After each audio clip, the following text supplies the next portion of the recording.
Thank you so much, Alejandra. Good afternoon, everybody. We are very pleased to have Dr. Bryant Shaw as our presenter and expert today. Dr. Shaw is a special educator who received his PhD in clinical psychology from Jackson State University, an APA-accredited training program with a multicultural emphasis and a strong experiential learning component. His clinical psychology residency at the University of Texas Medical School, Houston, brought him to Houston in 1999. Dr. Shaw remained at UT Medical School Houston through 2004, where he worked to support and extend research in the areas of brain development and functioning in persons with autism and other developmental disorders. He is currently the Director of Transition Services at the Monarch School and Institute.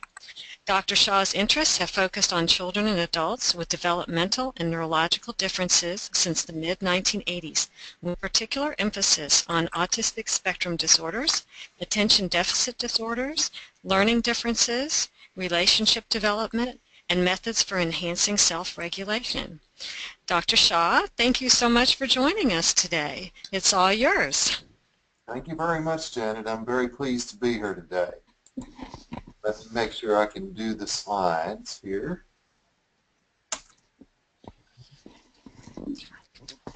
Turn the mouse over to me so that I can advance it.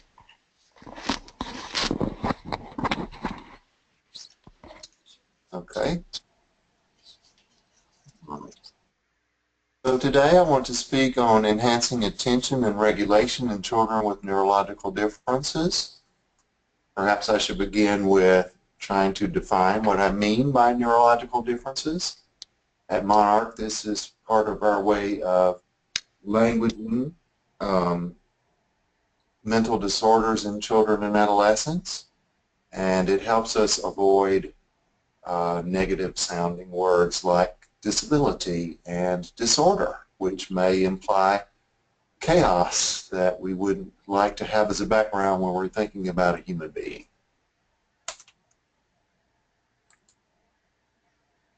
Okay. One of the things I've learned as a presenter, and I'm at a decided disadvantage today because I can't see to whom I am presenting and what their reactions to the material are, basically tells me that I should gloss over the parts that are boring if I hope to maintain your attention across the presentation. So we'll just sort of skip through this first slide and I'll give you an overview that basically says that there are many, many studies that have a focus on how attention may be different in children that are neurologically different, and that can mean autism spectrum, it can mean attention deficits, it can mean trauma aftermath, it can mean cognitive impairment, etc. There are lots of reasons why a person might not have typical arousal and attention. If you're interested in any of that bibliography, I'd be happy to provide you with that, and my contact information will pop up at the end of today's discussion. So to set the stage for attention is a proactive stance. It's not a what do I do when something happens. It's how to be prepared so that you get the maximum attention from your learners possible, so that you have fewer problems that you then have to respond to in a reactive mode. One of the things that I have the luxury of doing with my learners, I get to read background information that gives me lots of detail about how the person has used their attention in the past and what the obstacles to that might look like. Also, I typically have a day or two to spend with an individual prior to admission to my program where I get to make observations. In a teaching scenario, those opportunities may be much more limited, but I would encourage you to seek whatever opportunities may be available to gather information about your learners first and to observe and be curious about how each of their individual attention responses are developed by the point they're in your classroom. One of the best ways to keep attention is to try to focus on likes. Affinity-based learning is one of the hallmarks of a monarch education, and it's one of the ways that we get some children that find it very difficult to focus attention to actually get into a shared experience with us so that we can teach them and stretch their capabilities to include some less preferred material. Also, I want to know something about what you don't like so that I can know what that minefield might look like and try to avoid it to some extent as well as I put together whatever my practice for the day might be.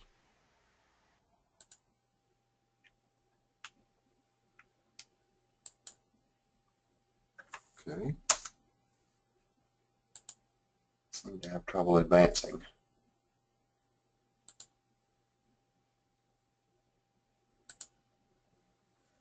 Okay.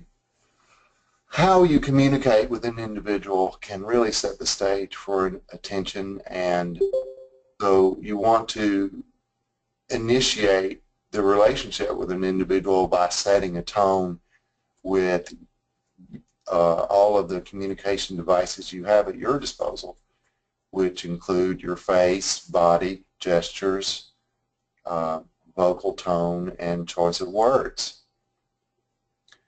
And I also would encourage you to find out as much as you can, perhaps from other teaching faculty, about what has been successful with an individual child in their history towards helping them support their attention. And I'll go over many possibilities for what those choices might be today so that you have a better sort of ballpark feel for the kinds of questions to ask and the kinds of techniques you might try to employ. The establishment of a relationship with the learner is often key to maintaining their attention and also having them be receptive and open to learning from you. Teachers that reflect caring and concern and who are actually interested in their students' ideas, curious about their behavior, tend to get better results from their learners. You can do this through your kind and welcoming vocal tone.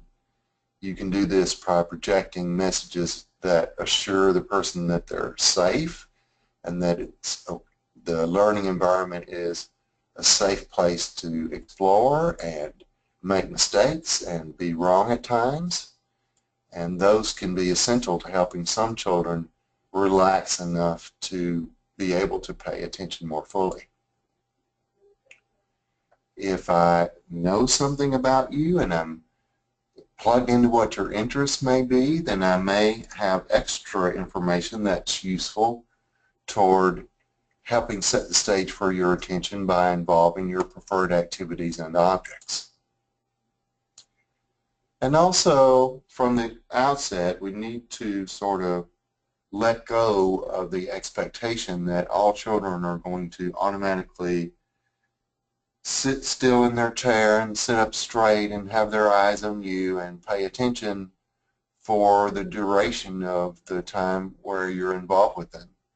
All of our attention experiences peaks and lulls in any given learning situation, and we need to be respectful of things that people may do that may help them recenter to bring them back on task.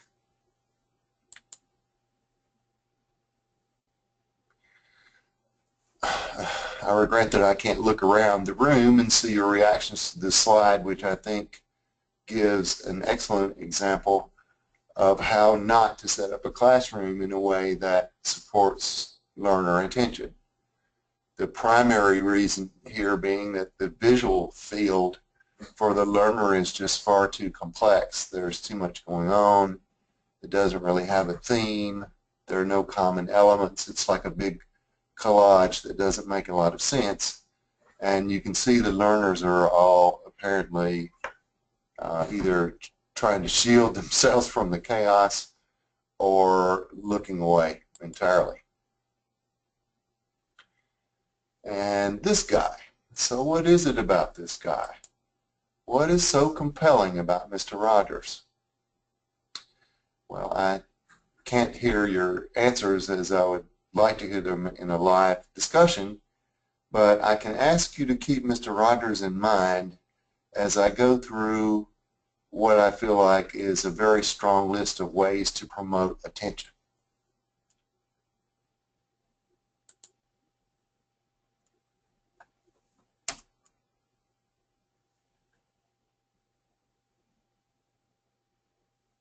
Okay, I've lost ability to control again.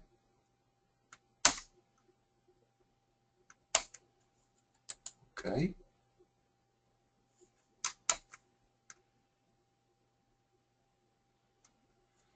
It shows the picture of the child seated in the beanbag because one of the considerations that you may have in supporting attention is the learner's comfort.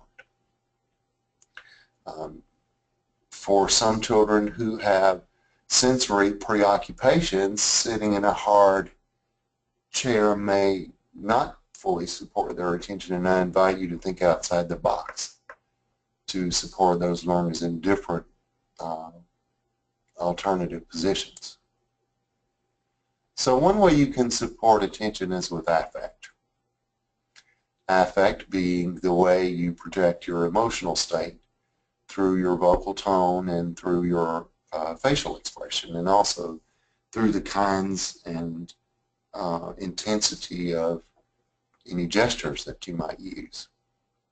Think about cartoons, for example. One of the primary attention-getting factors in a cartoon is the fact that the affect tends to be quite over the top. If Wile E. Coyote is disappointed, you don't have to guess that. There are lots of clues in his face and otherwise that tell you how he is feeling, and the same is true of most cartoon characters. So using your affect is a way to support attention, inject some feeling into your message, and I think that that's something that Mr. Rogers did quite well, especially when it comes to projecting an air of calm.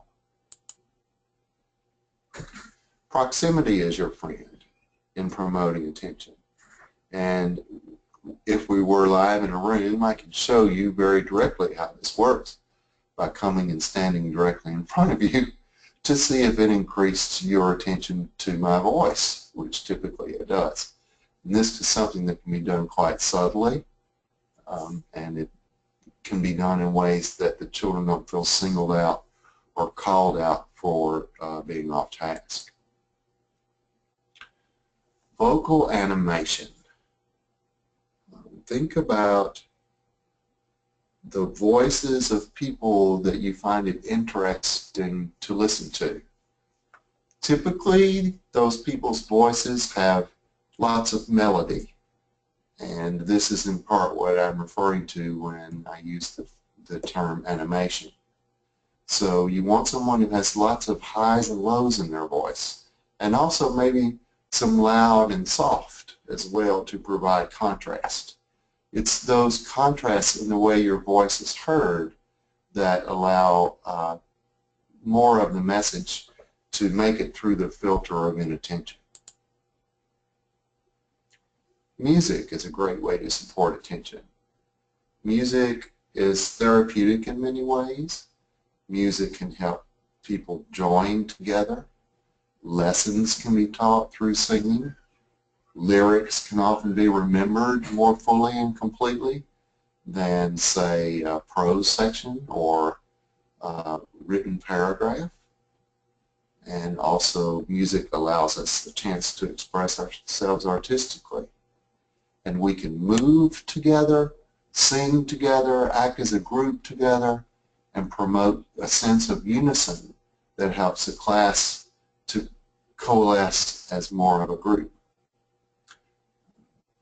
You don't have to be a great singer to make that happen. In fact, one of the ways that I use music here in my learning environment is we play lots of our favorite music videos. We pick different themes like feelings, like perhaps the theme of the day might be angry feelings. So we'll pick 2 or 3 songs that are about anger and talk about how that anger is expressed in the music.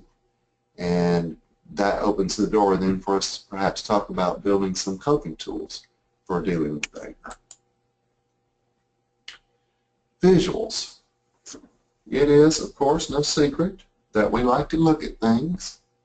And I think that when you're a speaker or a teacher, that you, as an individual, should have a little bit of visual interest about yourself that makes kids want to engage with you.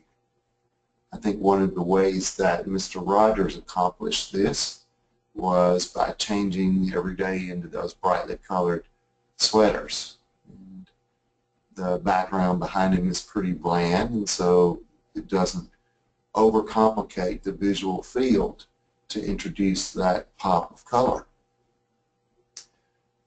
Also, in addition to visuals, manipulatives and action give you extra ways to support the attention of the individual. So if we're learning about weights and measures, for example, and we're studying pints and quarts and gallons, or whatever the metric equivalents of those might be. I didn't learn the metric system, by the way.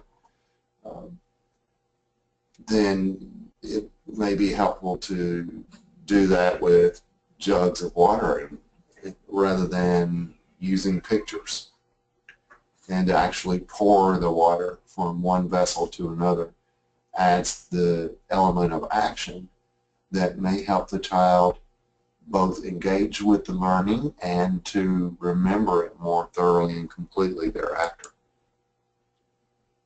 I mentioned affinity-based learning previously.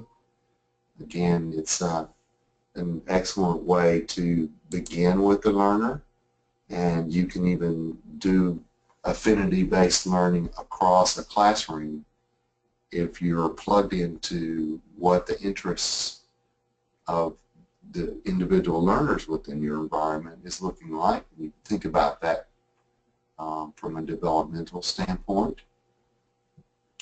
There are, of course, some affinities you want to try to shy away from, but there might be something tangentially related that has more of a learning spin. For example, I wouldn't want to capitalize on my learner's preference for first-person shooter video games, yet I might be willing to use that affinity to think about using less violent and more constructive kind of video game like Minecraft, for example, as a way to begin the process of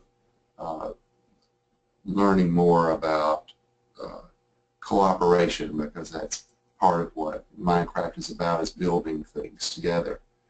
So if I'm having trouble thinking about how I'm going to get the learner to the end result, I am going to sit and brainstorm about things they might be interested in or things they may like to do that are related to the topic. I can use schedules to support attention, particularly for those kids who have trouble waiting for some activity in the day. I remember my own school days and finding it very difficult, for example, to wait for band class or to wait for the breaks in the morning, and just knowing what time they would be and what the flow of activities would look like between now and then was helpful to me in waiting more confidently. Meanwhile, I wasn't over-focused in the meanwhile with my preoccupation on what would happen next, and that my brain was more free to focus on the learning at hand. If I want to call your attention to an item, let's say a picture within a given page or a section of written text, I can use something as a placeholder or a marker to underscore that, and highlighting would be another way to think about doing that as well, but I often use brightly colored sticky notes. Sometimes I cut holes in them and use them like frames when I'm focused on a particular section in working with a learner. Many kids are distracted by action and other things and other situations going around them, so some kind of blocking mechanism may be useful. And also it can support anxiety management in kids who are easily overwhelmed by tasks that seem very large. So for that individual learner, I might prepare, for example, in figuring out how my mathematics lesson will go for the day.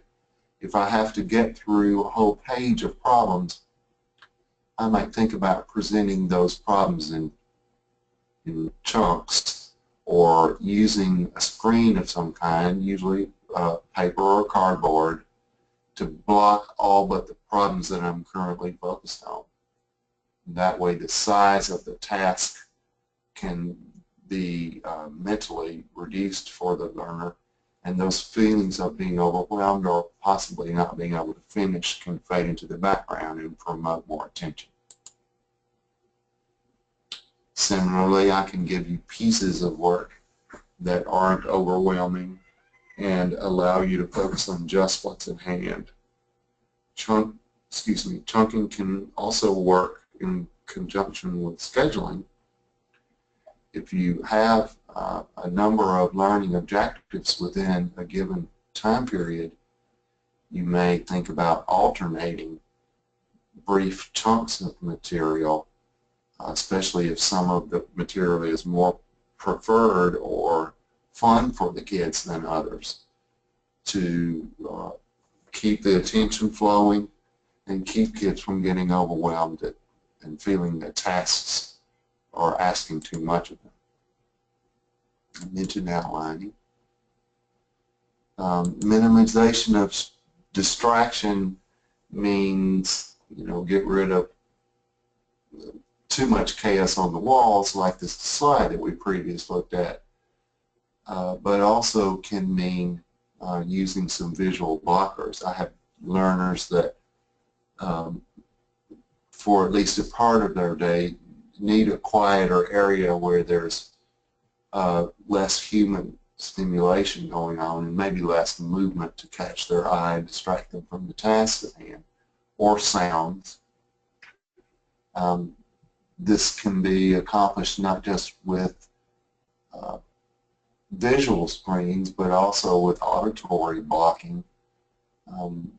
We frequently use what we call ear defenders here, that are like headphones that don't do anything except block sound, which is especially helpful for learners that are preoccupied with sound or who are easily distracted by sound.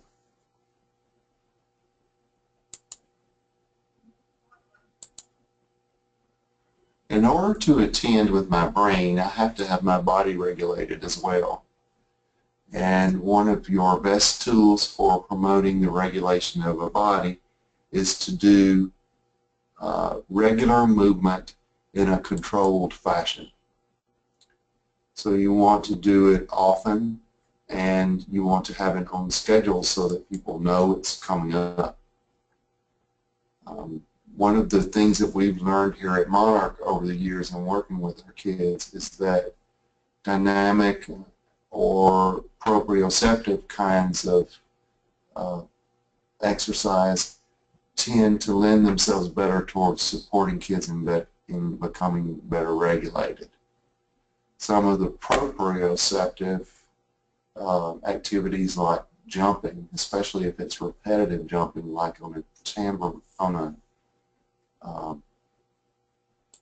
trampoline, may set you up with the scenario where the kid is or seems to be excited when they're done, and they're not really ready to return to a classroom, especially not a desk-based learning experience. So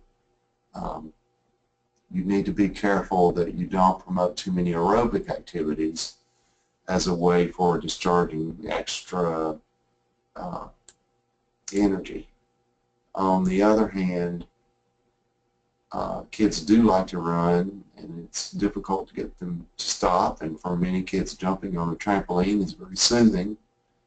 And so what you might do to follow up those activities is to build in a cool down period. At Monarch, for our kids that are sitting, we use some sitting aids. That you saw the picture of the girl sitting on the bean bag. We might use that as a desk chair. We also use the ball chairs that require you to engage your core muscles to sit up straight on them, and also the air or gel-filled cushions that fit in your seat that do the same thing and just give you enough proprioceptive input from your body from having to manage sitting on it properly without falling off, gives you an outlet for that extra energy. Similarly, having a fidget item or a sensory item for many kids helps them to stay centered and focused, especially if they have excess energy they need to discharge. And this does introduce, along with the sitting aids topic, the necessary discussion that kids will often try to use these items as toys, so they can't be just given these items as a solution. It's a tool that they need to learn to use properly, so it will require some extra teaching. Everybody can benefit from relaxation training. Anxiety is one of the biggest mental health problems in America today, and a failure to relax properly can become a serious obstacle to attention and to learning in turn. So one of the things that it's rather easy to help your kids learn to do is to relax their brain and body. As you develop strategies, you may want to put an outline, for example, of how to relax your body, the steps involved, how to control your breathing.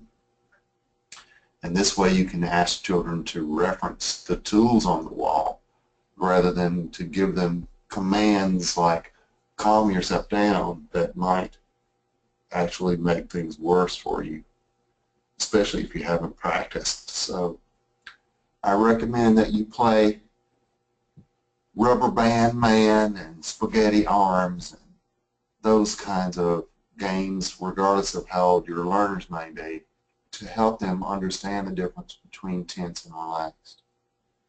Simple cognitive behavioral exercises like pretend to squeeze the ball as hard as you can and then release the ball and let your arm completely relax. If we were together, I would ask you to do that with me and you'd experience it for yourself. It's a very easy way to teach the difference between tense and relaxed and can make a huge difference for a subset of your learners. If I know that one or more of my learners have extra movement cravings, then if something needs to be physically done in the classroom, I'm probably going to ask them to help me out so that through pitching in to help me get my work done, they also get some of their cravings for learning met, cravings for movement met. So I may ask them to sharpen my pencils, to hand out or collect papers for the day, etc. And I mentioned cool down activities for aerobics or after anything exciting. Excitement can be quite dysregulating, and we need to reestablish calm after those activities if we're to have our best shot at learning and attention. So using controlled breathing, which really amounts to breathing in slowly through the nose and out through the mouth completely. So we're talking about a full inhale, a bit of a pause, and a full exhale.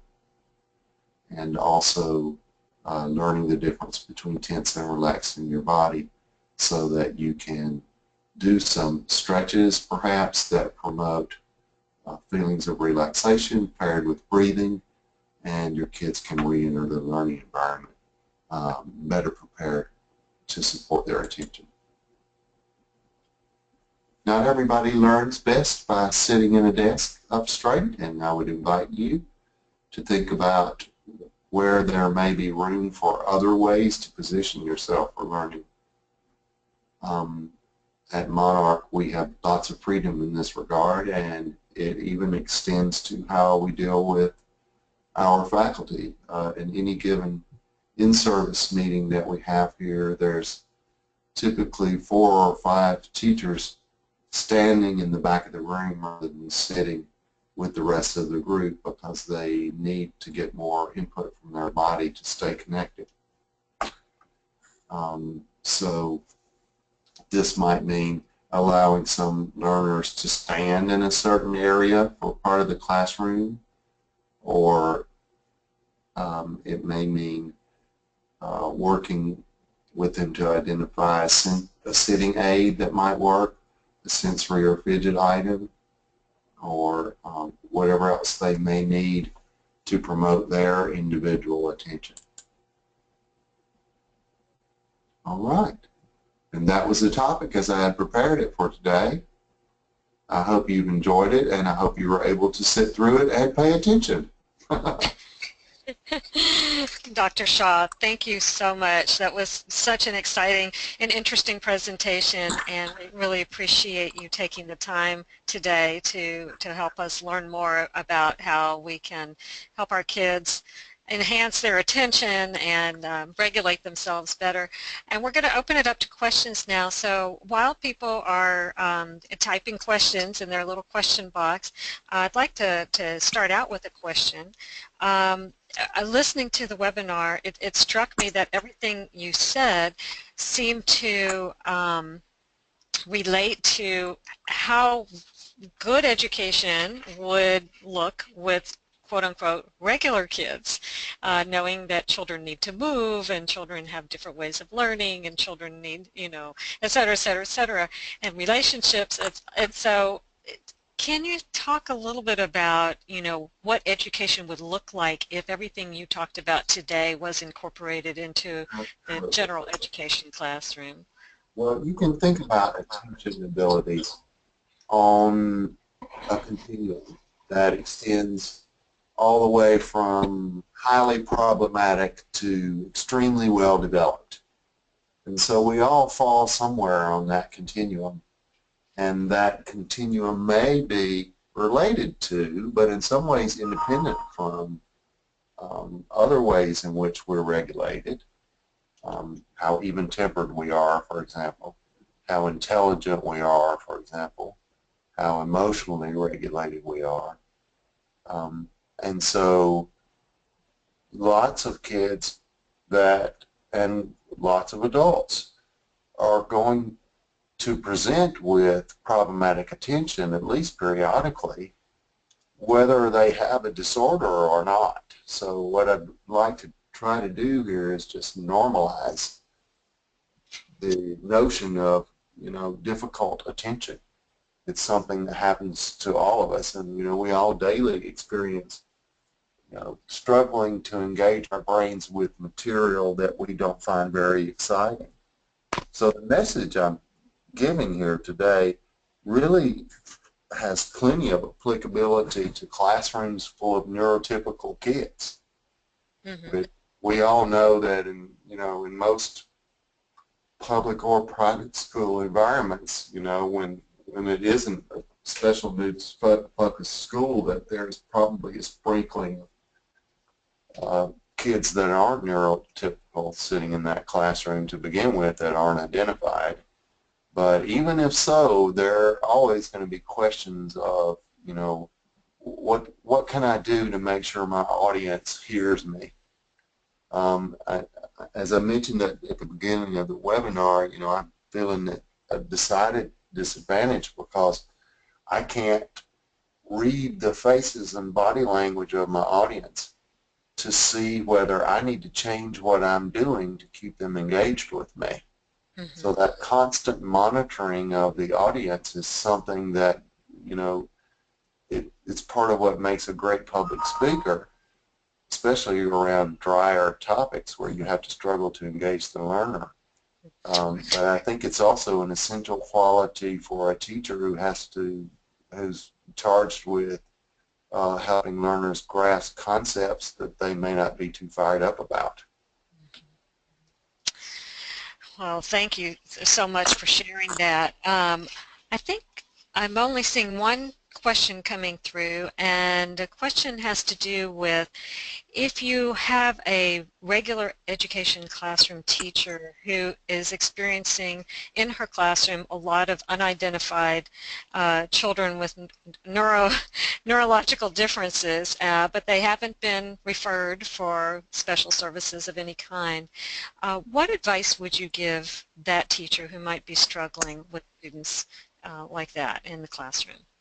I believe I would start that conversation with my supervisors within the school system to share my observations and to, first of all, make sure that I followed whatever the school policies are for sharing that information. You have to be really careful about taking it upon yourself to share those kinds of observations with parents, because some school systems or some school principals may take a very hardline stance against you sharing those observations without doing it through the proper channels. So I would say begin with know what those channels are and share those observations with someone who can make a difference using the approved channels. Meanwhile, try to step up the game in terms, if it's attention that's the problem, try to inject your lessons with more of these techniques and see if it makes a difference for you. And it may be that all you need to do is adjust your style a little bit to get better attention from the audience. Well, thank you so much. I'd like to formally thank you for sharing your time and your expertise, and for everyone who joined us today. As you sign off the webinar, you'll be immediately directed to a brief evaluation, and we'd really appreciate it if you would take a few minutes to fill it out now or the next day or so when it comes to you via email. Thank you so much, everyone. Enjoy the rest of your day, and again, thank you so much, Dr. Shaw. You're welcome, and thank you very much. And I look forward to working with everybody more through the Behavioral Health Initiative. Great. Thank you. We really do too. Thank you again. Take All right. care. Bye-bye. Bye-bye.